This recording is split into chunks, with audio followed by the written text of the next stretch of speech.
Okay, let's see. Okay, so we are, Is there an agenda? yes, the agenda, oh, the agenda's underneath that, underneath the clipboard that Jack has, so. Okay, we are live. Could I have a copy of the agenda that's underneath the clipboard? Yeah.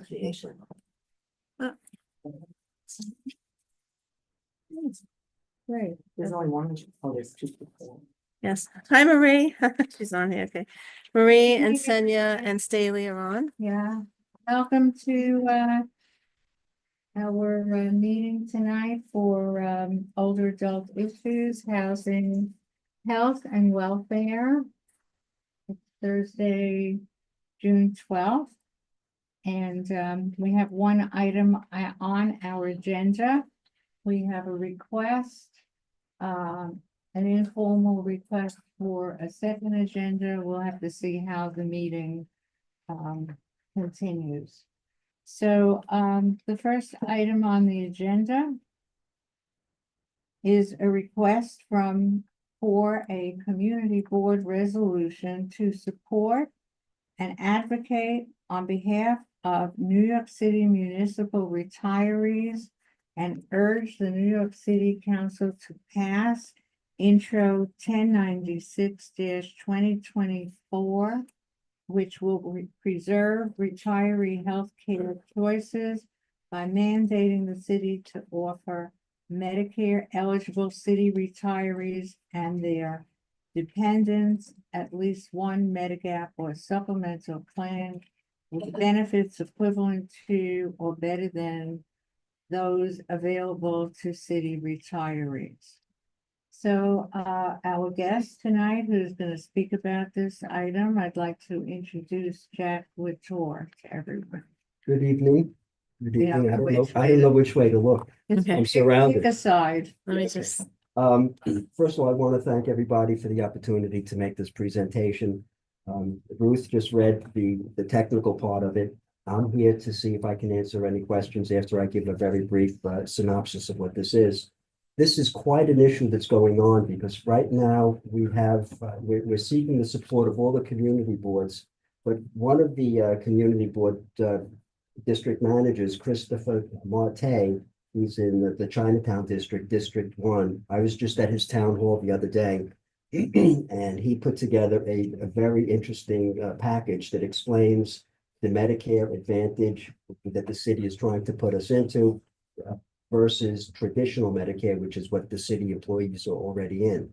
So I'm a member of an organization that's the Organization of New York City Public Service Retirees, and there's approximately 250,000 retirees from all city types of jobs, either the police department, fire department, teachers, plumbers, unions, etc.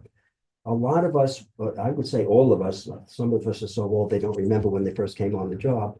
But one of the things about taking a city job was that you were told you're not going to get rich, but you will have a decent pension and you'll have excellent health care when you retire. So this was used to a certain extent as a recruiting tool and also as a retention tool. I remembered when I came on the job, I came on in 1984 in the New York Police Department. And I remember a lot of my friends working on Wall Street. When I told them what my salary was, they were saying, oh my goodness, you got to be kidding me. Now it's, I guess, a little bit different with the way the market goes up and down. But some guys might have said, oh, I got to work on Wall Street. But then there were others like myself that felt a city job is a secure job, and that's what we wanted to take. That's why we took the job. Right now, Mayor Eric Adams, when he was running for mayor the first time, he looked at the Aetna Medicare Advantage plan and he said it sounds like a bait and switch, and he was against it. When he became mayor, all of a sudden he changed his tune and felt that he has to now go with the program. And it got a lot of it is politics that I don't really fully understand, but Adrienne Adams is the speaker of the city council. And apparently you sort of have to fall in line with what the speaker says, and she's against this plan. She's against it because she's saying it's something that should be discussed with the unions. And the problem with that is that as retirees, we're not part of any union. And that's where the catch comes in. She's saying, well, that's a union negotiating point. And we're explaining, we're not part of the union. We retired with a certain benefit and we don't understand why all of a sudden the city wants to put us in this inferior plan. Now, I'm not necessarily criticizing the Aetna or any insurance company, but they are a for-profit type of institution. And what they want to do is make a profit. And the way they do that is a lot of times they'll either deny care or they will say you're not in the network, or they will say you have to appeal it. And then we have some folks that appealed it several times. And I hate to put it this way, but in a way that the insurance company would prefer that you would just drop dead so that we don't have to pay for your costs. Now, Christopher Monte put together an interesting thing that talks about traditional Medicare. I'm going to spare you the details on that. You might have some questions afterwards. What we're asking for is to have the community board, and again, we're asking all the community boards to do this, to support us regarding this, as Ruth mentioned, this intro 1096, which would enhance the administrative code 12-126, which basically, as Ruth mentioned, preserves our traditional Medicare benefits. Now, we've had 11 wins with lawsuits. The most recent lawsuit that we went to Albany about 2 weeks ago. When I say we, the organization had 2 busloads of us. I'm going to say maybe 100 of us. We went to the Court of Appeals in Albany. I've never been to something like this, but there's 7 judges there, and 4 of the judges, would be a majority if they say yay or nay. And I can't really say how it went. I'm not really that confident that all of a sudden these judges are saying that, maybe we have to look at the bottom line, the expenses and stuff like that. When I felt like jumping up and saying, wait a second, can't you look at what was told to us when we came on the job? And it's not just verbally, we have stuff in writing. But their argument is, well, things change. So, that's why I'm here trying to ask for your support. Now, when I came in for this meeting, I asked Josephine if she could print out this op-ed that was written by Justin Brannon. Would it be okay if I read it? I'll read it very briefly. Yeah. Yeah. I thought it was pretty much on point. As Justin would tell you, if he was in the room, he would say, yeah, Jack and I don't agree on a lot of things. We've had our different arguments over different things. But his op-ed, I thought was very interesting. If I could just briefly read it, I think it explains our situation pretty well. So this is what Justin or his office put out. There's something simple at the heart of this whole fight over Medicare Advantage. A promise is a promise. For generations, New York City told its workers that if they gave this city their careers, their best years, we would take care of them when they retired. That meant a stable pension and quality health care, plain and simple. This wasn't a favor. It was part of the deal and part of how we were able to recruit and retain the best teachers, firefighters, nurses, and sanitation workers in the country. I don't know why he didn't mention the police department here, but that's okay. Correct. Now, decades later, after these workers held up their end of the bargain, the city is trying to change the terms. That's not just wrong, it's disgraceful. And I won't stand for it. Again, this is Justin Brannon. The attempt to force city retirees into a Medicare Advantage plan isn't just bad policy, it's a betrayal of trust between a government and its people. These retirees did their part. They got up early, stayed late, pulled double shifts, and showed up when New York needed them most. Through a fiscal crisis, blackouts, blizzards, 9/11, Hurricane Sandy, COVID. They didn't ask for much. They just expected the city to keep its word. Instead, what they got was a shameful bait and switch. Let's not sugarcoat it. Medicare Advantage is a private insurance scheme that puts profits before patients.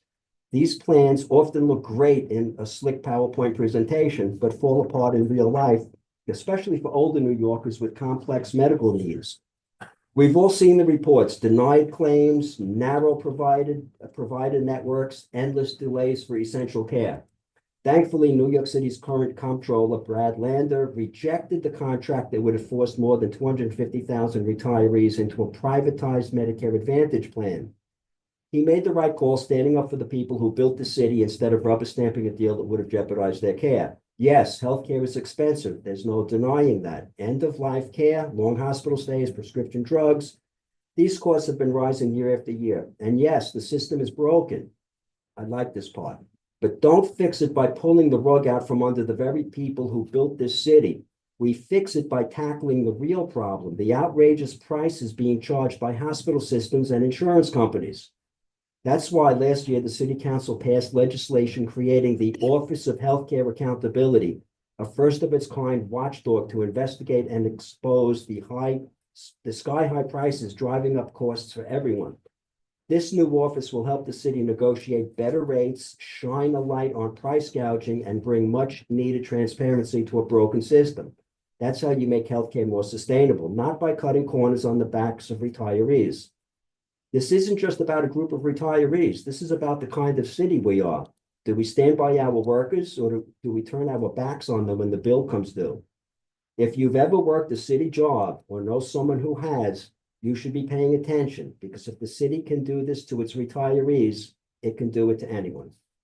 So I do thank Justin for explaining that situation very nicely. And I'm open for any questions, if there are any. And again, I appreciate the opportunity to speak. I misunderstood. I thought once you were part of a union and you're retired, you were still like covered under the union. Yeah, But- Julie, that's the thing. As a retiree, the union does not negotiate for us. We're no longer part of the union. And that's the irony of this whole thing. You look at unions, they're supposed to protect their workers and by extension, the retirees. Basically, the unions, and when I say the unions, not all unions, a lot of the unions that initially signed on to this, when they realized what was going on, they backed off.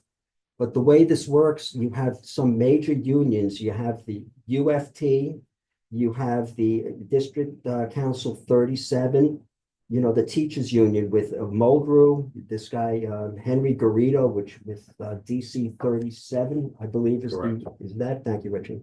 These unions have so many members that the way the voting goes, I'm going to say, let's use this as an example. Maybe for like 100 members, you get one vote. So if you have literally, let's say, almost 100,000 members, you can have every other union vote against this proposition, and yet it's going to pass because of the way that the system is weighted. So basically, the unions, there was something called the stabilization fund, and I don't mean to go into the weeds with this too much. But the stabilization fund was something that was supposed to be able to prevent this from happening. And apparently that fund got raided, but it was apparently raided legally, which I find to be incredible because there was no oversight of it. And whatever was done legally. The people voted on it and they said, yes, let's use this money to give, in this case, it was teachers' raises. Nothing against teachers. Both of my daughters are teachers also. But you don't take a fund that's supposed to be backing up your medical expenses for your retirees and use it to give some people a raise. Right. Unfortunately, this came under Mayor de Blasio. I'm not going to give my opinion on him because I'm being recorded here.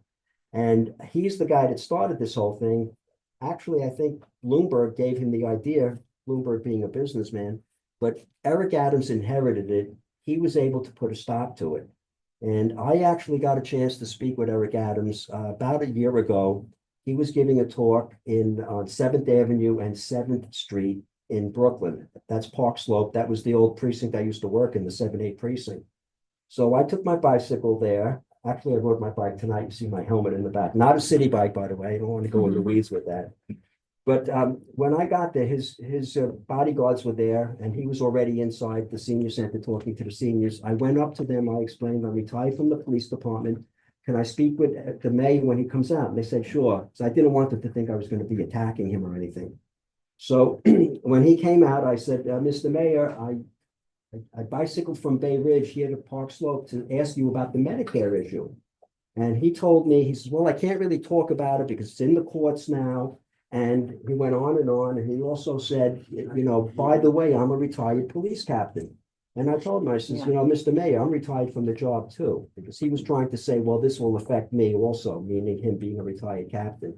So, you know, we had a very nice talk about the police department and, you know, war stories and all that, but he would not talk about the Medicare He has issue. been against it for many, many years. And I just want to add to what you said about retirees. Yes, The teachers retire, the TRS has a retiree component. And principals and supervisors have a separate union called the CSA. of Yes, which- I've of seen- I which- see of their which I'm website. a member, and, I don't know about negotiating, but it's pretty good. They do a good job for their members regarding other things.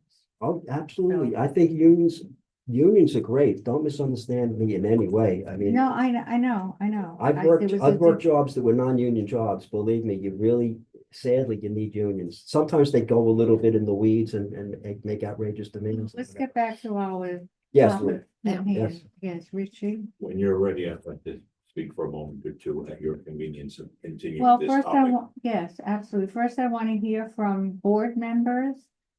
If you have any opinions about whether or not we, as a community board, should support this resolution. Do you want to go through the resolution, quickly? it's, I'm gonna I will share. Clarify something that Julie made a statement earlier, differentiate the union representation, the administration of certain retirement funds and medical Oh, we'll funds get to versus it. We'll representation. get to it. Oh, sorry. So what's the situation in the courts right now? you know, that's very interesting. We won 11 cases and the last cases I mentioned, we went to. all of them. Okay, so I'm pulling Have- up the They resolution. have made a ruling. That's the highest court, the Court of Okay, Appeals. can everyone And see I'm it? gonna go on recess, maybe. Okay, so I'll read the resolution if that's okay with everyone. Please. So this is a resolution that is being circulated to community boards throughout the city. I've spoken to a few of my colleagues whose boards are reviewing this and some have signed on. So it's a resolution to support and advocate on behalf of the New York City municipal retirees and urging the New York City Council to pass Intro 1096 of 24, which will preserve retiree health care choices by mandating the city to offer Medicare eligible city retirees and their Medicare eligible dependents at least one Medigap or supplemental plan with benefits equivalent to or better than those available to city retirees and their dependents as of December 31st, 2021. So the resolution reads as follows: whereas so many constituents have served the New York City and now enjoying the retirement benefits they earned, and whereas the issue of healthcare is extremely important and must be protected for the 250,000 New York City retirees who worked for their healthcare rights, and whereas Intro 1096 is in the Civil Service and Labor Committee in the New York City Council and awaits a hearing so it can move forward in the council.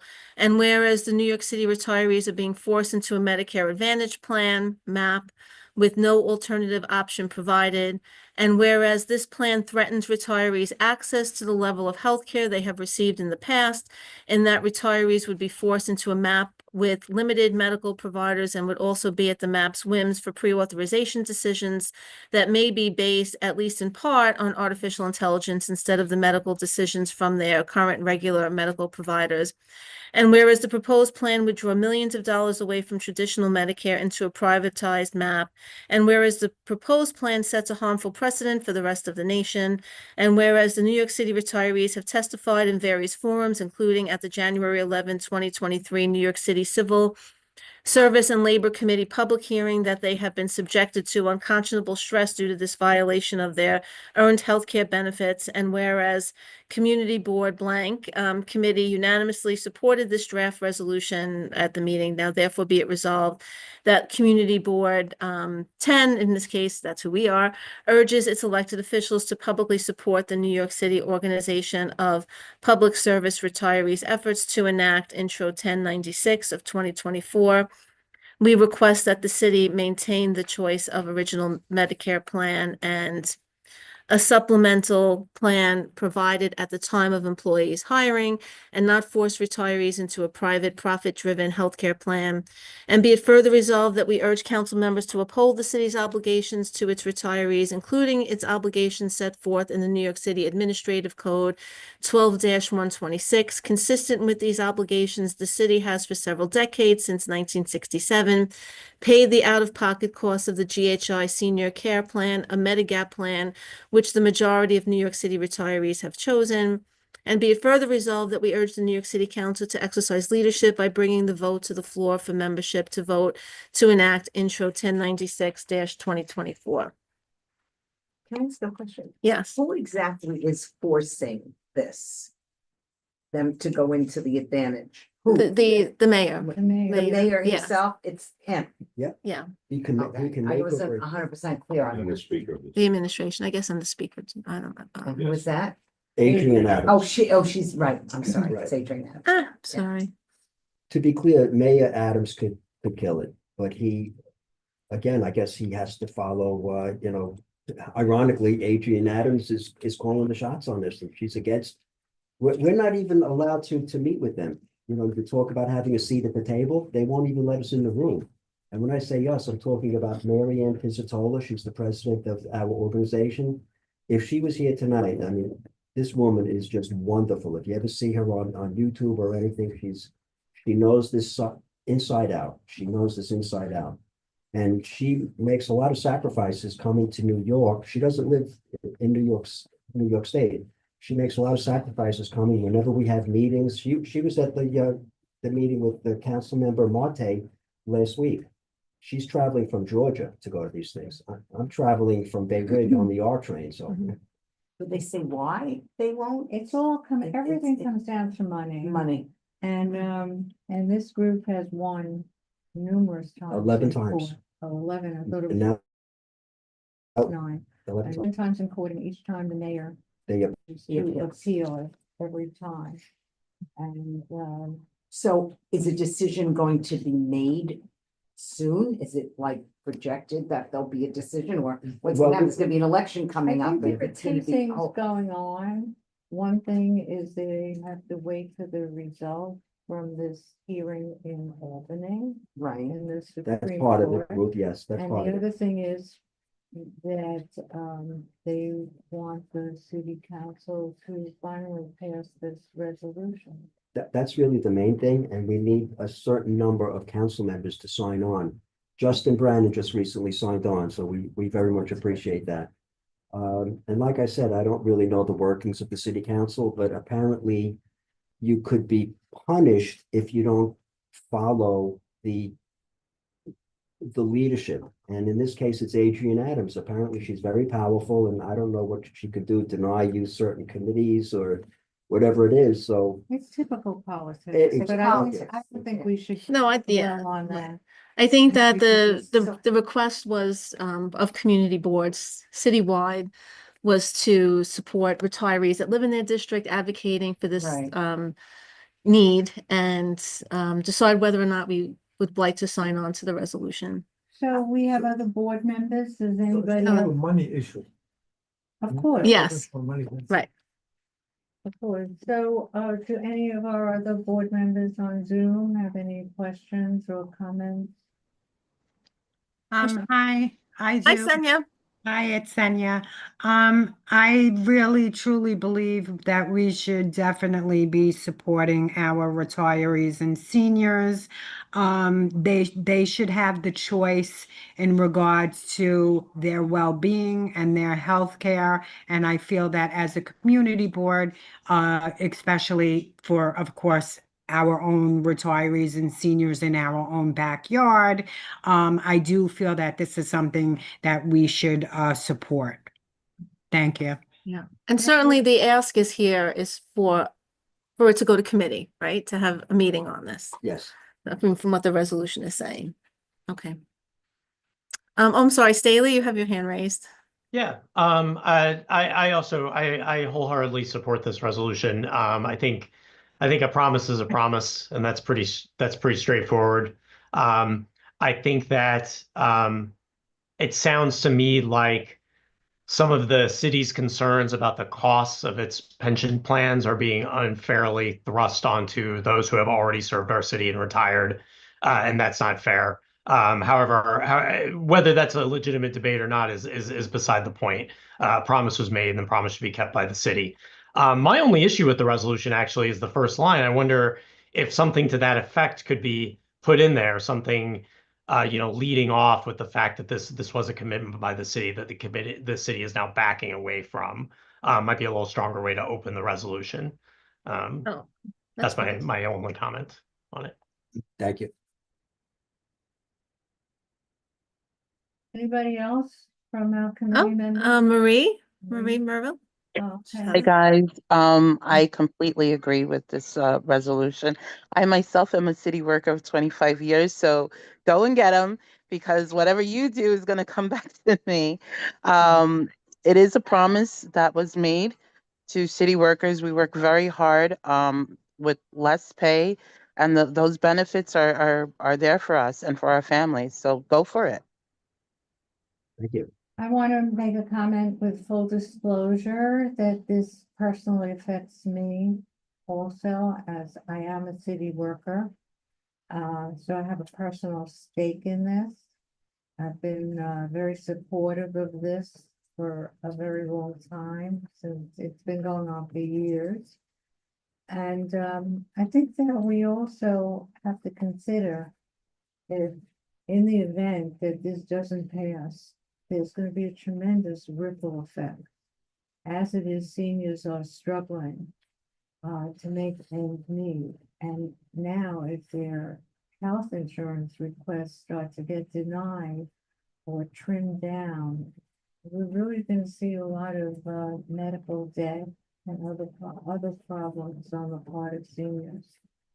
And we're trying to help to stabilize them. Okay. Okay. So, I think we're finished with our board members. Richie, you had your hand up. Richie, Barsamian, everybody. Good evening, everyone. As always, I start by saying thank you to Community Board 10 for what you do all the time, day in and day out, hours and hours every day. The community knows it, the community appreciates it. Back in March of this year, I signed on as a supporter of 1096 and requested the support of the Municipal Retirees Association. I received that support. This is absolutely necessary. The support of CB10 and an advisory capacity in support of this resolution. By the way, thank you everyone on Zoom for understanding the tremendous impact. I am a New York City retiree. This does affect me, or it will soon enough. This should never, ever be a political football. Certain representatives, certain members of the political family have signed on, then signed off, signed on, signed off. This is about fairness. This is about equality. This is about justice. As Staley said, beautiful words, incredible words. A promise is a promise, but it's much more than that. As a city worker, I can tell you, going back to the Lindsay administration, one was never fearful of post-retirement support. And what does support mean? It means the ability for those 65 and over to have traditional Medicare. Medicare Advantage, or as I like to call it, Medicare Disadvantage, places an unnecessary level of interference between you and your medical provider. You may have to appeal repeatedly to receive a diagnostic test. Traditional Medicare has proven itself to work very, very well, very effectively. And there's something else that some people, even those that mean well, that have been diehard supporters of 1096, don't often talk about. There may come a time in our lives when we get substantially older that we may require some form of assisted living, of a supportive community. When you're on Medicare Advantage plans, whatever company may administer it, that becomes almost impossible because it requires traditional Medicare work with the provider that is giving you supportive housing. With Medicare Advantage plans, many of your rights and abilities to work with your medical provider are not only interfered with, but within the plan, certain levels of judgment for your medical care are left to a computer program, or as they like to say now, AI. This is wrong. It is actually mean-spirited, and it is driven by an inappropriate, improper, unfair, and undignified, well beneath the greatness of New York City, as I said to Marianne Pizzatola and all the retirees, to turn its back on over 6 decades of understanding that a worker to this city, whether they're a police officer, a corrections officer, a teacher, whoever it may be, gives everything that they have, regardless of weather, regardless of financial disparity, when the same job is being paid double somewhere else.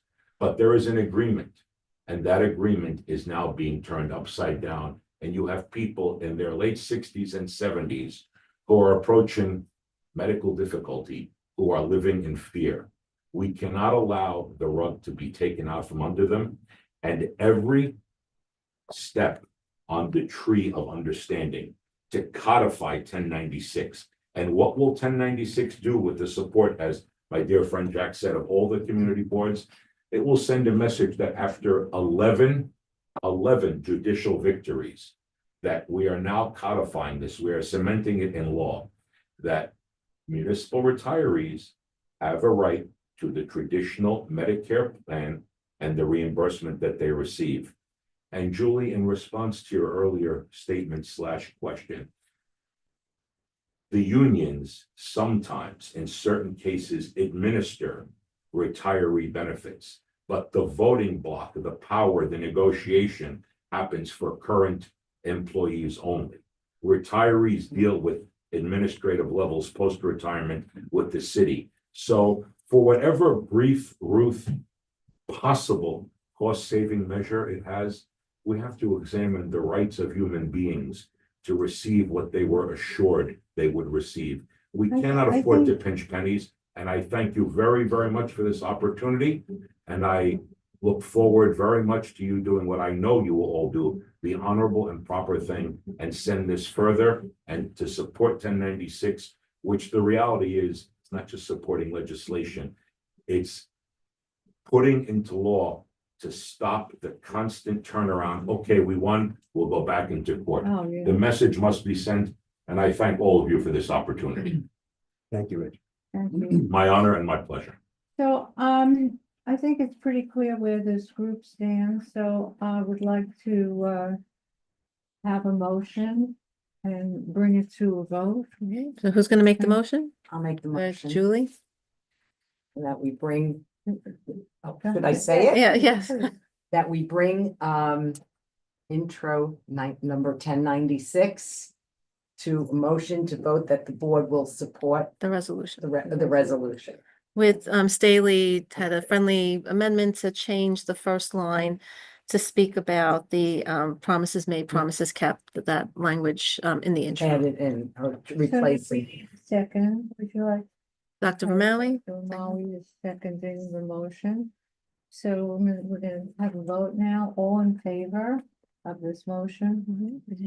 Agree. Okay, thank you, Senya. Okay, so we have 3 votes here, 4, Yeah, 5, 3 6, here. 6 in favor. Okay, When exactly may Jack and I start applauding? Would this be the right Ah, time? yeah, okay. I wanted to ask you. Thank you. Am I allowed to ask a question? Yes. How many other boards are signed on? I know of 2 others I spoke to recently. I know one is meeting tonight at this very time, CB4 in Brooklyn. I don't know, Jack, do you know the number of? I don't, but I think, I know it's on the agenda of many Yes. boards, but I So can not let just you know. Brooklyn. No, not just All Brooklyn, over. yeah. Oh, no, it's a big movement in Queens. I'm sorry. Yeah. I say. Okay. It's a big movement to the community. Sorry. Yeah, Forgive me. the There's a big process movement in is that- Queens. We will bring this to the full board meeting. On Monday. On Monday, right? And, It's the same night as the Battle of the Bartenders. I know, Right. I mentioned it to the Third Avenue merchants. You'll I need did. Medicare eventually too, you. I was supposed to go to that too, because I'm on. okay, know. thank you, everybody. So, as I Thank you. said in the beginning, and you're welcome. I hope that both of you will come, 3 of you will come Thank you. also. It's always good to have people speaking from the floor in favor. In person, of course. So, we had a, request, to bring something up made by our board member Staley. And, honestly, I don't know much about it, so I'm gonna call on you, Staley, to. Yeah, thank you. I'm glad we have a Tell us. little bit of time to bring this up. I figured it's an issue that most of us are probably not aware of or following, which is why I wanted to kind of explain it a little bit. So to give you a little bit of my background, not everyone knows me here. So I currently work as an emergency department nurse. But prior to that, I spent over a decade working as a paramedic in the New York City 911 system. I still have a lot of colleagues who work on the ambulances in the city. And then of course I kind of see the system from the other side now in the emergency department with patients coming in, which is why this issue has kind of been on my radar. It's been in the news for the past couple of months. And the issue is this.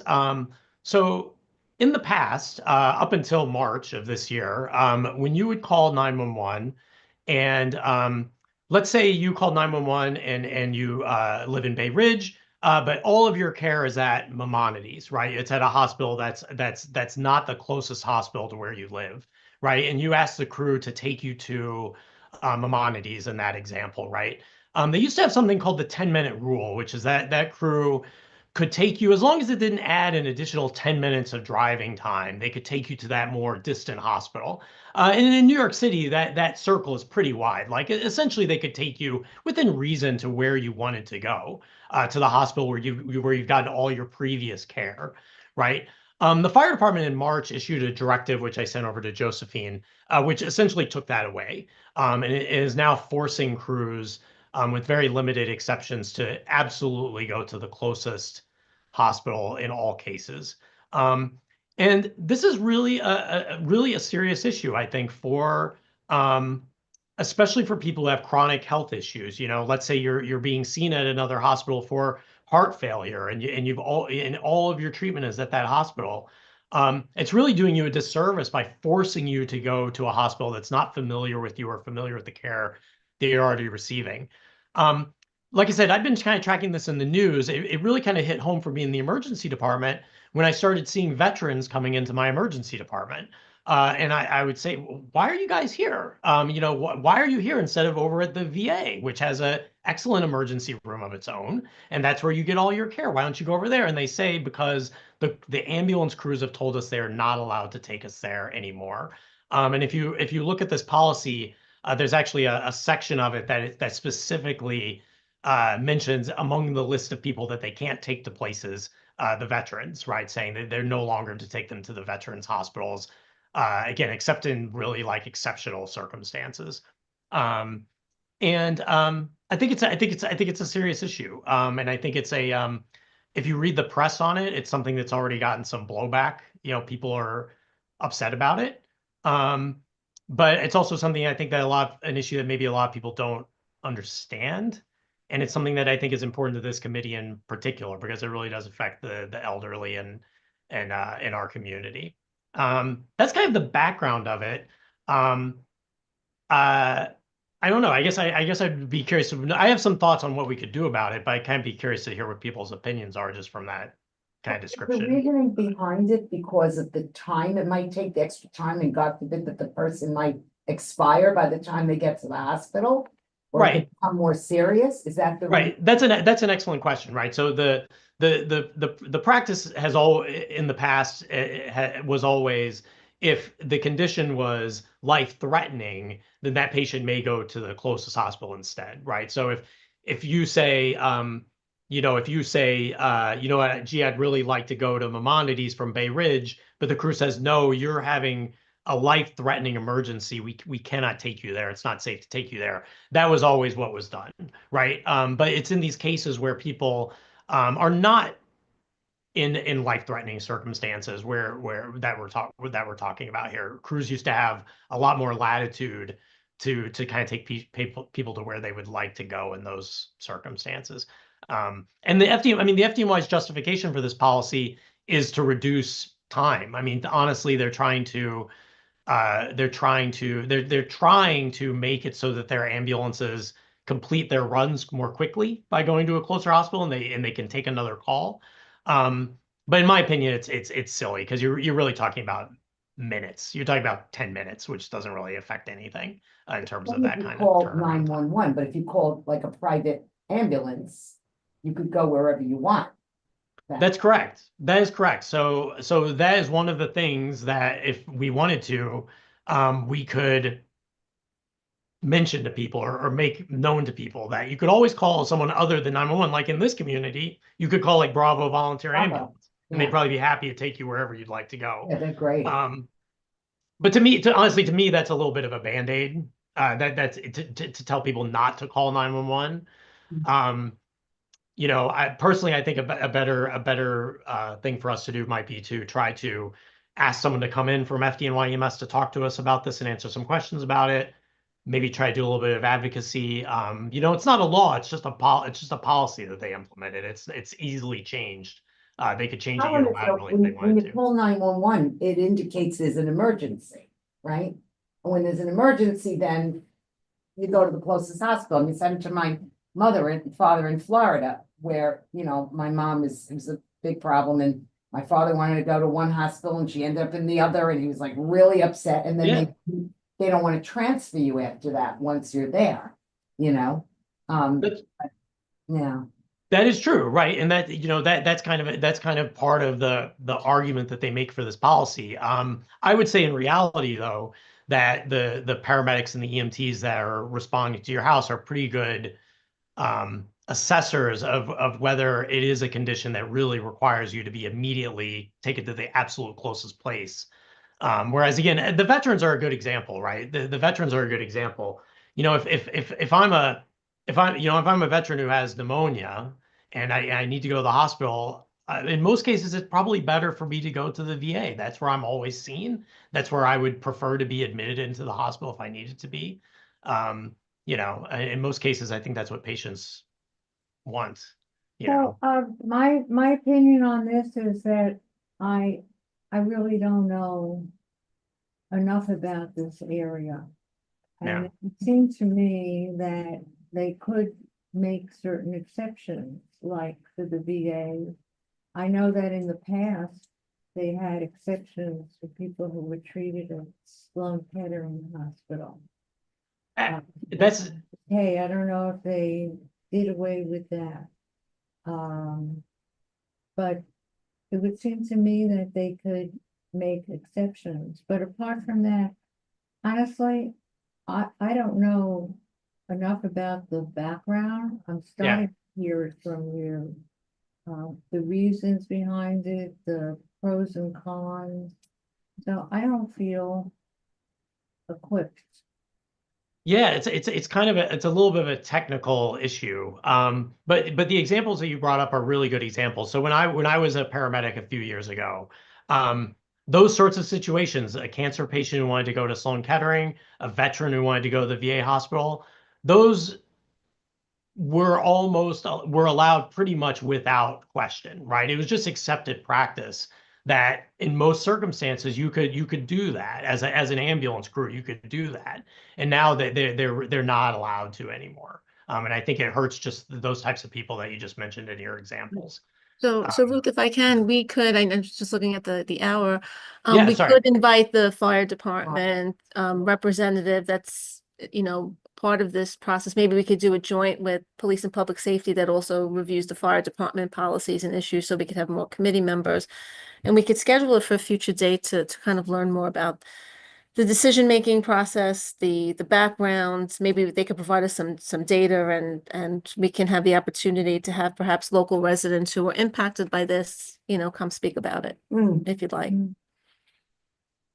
Yeah, if you're asking me, I think that's a good step forward.